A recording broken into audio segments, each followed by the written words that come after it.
L'édito écho comme chaque matin à 8h25. Yves de Kerdrel, bonjour. Bonjour Patrick, bonjour Cécile, bonjour à tous. Alors Yves, Twitter a décidé de bloquer définitivement le compte de Donald Trump. Est-ce qu'il n'y a pas un petit peu tout de même d'hypocrisie dans cette mesure ? Bien sûr Patrick, en 2016, Donald Trump a fait sa campagne électorale grâce aux réseaux sociaux et notamment à Twitter.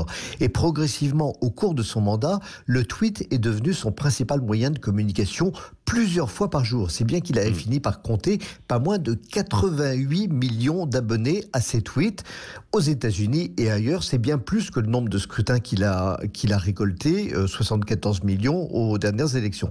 Donald Trump a fait, sans le vouloir, la publicité de Twitter comme personne ne l'avait fait auparavant. Donc, en bloquant son compte 10 jours seulement avant qu'il quitte la Maison-Blanche, Twitter ne se prive pas de grand-chose. Ah oui, mais le réseau social a participé à la propagande de Donald Trump, non ? Oui, c'est un comble, mais Donald Trump n'a pas cessé de dénoncer les fake news pendant ses 4 années de mandat, et la plupart des experts s'accordent à dire qu'en l'espace de 4 ans, il a diffusé pas moins de 20 000 mensonges. Donc Twitter lui a permis de diffuser auprès de plusieurs millions d'Américains 6 à 7 mensonges par jour en moyenne. Et à ce moment-là, cela ne dérangeait pas du tout les dirigeants de Twitter qui n'ont jamais pensé à bloquer son compte. Au contraire, ça faisait de la publicité, et lors de la campagne de 2020, donc il y a quelques semaines, eh bien, Donald Trump a dépensé plus de 150 millions d'euros en pub sur Twitter et sur Facebook. Vous voulez dire que les réseaux sociaux ont été en quelque sorte des pompiers pyromanes ? Disons qu'ils ont été pendant 4 ans d'abord des pyromanes, et depuis 4 jours, ils essaient d'être des pompiers.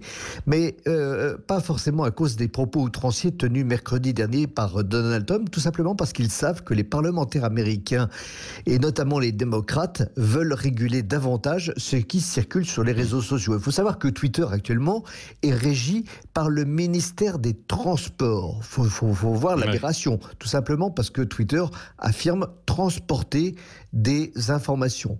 De manière à montrer qu'ils n'ont rien à se reprocher, eh bien, ils ont réagi fermement à la mise à sac du Capitole. Mais sans Twitter, sans Facebook, quelques centaines de Trumpistes n'auraient pas lancé ce coup de force sur le cœur de la démocratie américaine. Toute la question est donc de savoir si les réseaux sociaux lui redonneront la parole pour l'élection de 2024, à laquelle il se prépare évidemment déjà. Oui, merci à vous Yves de Kerdrel.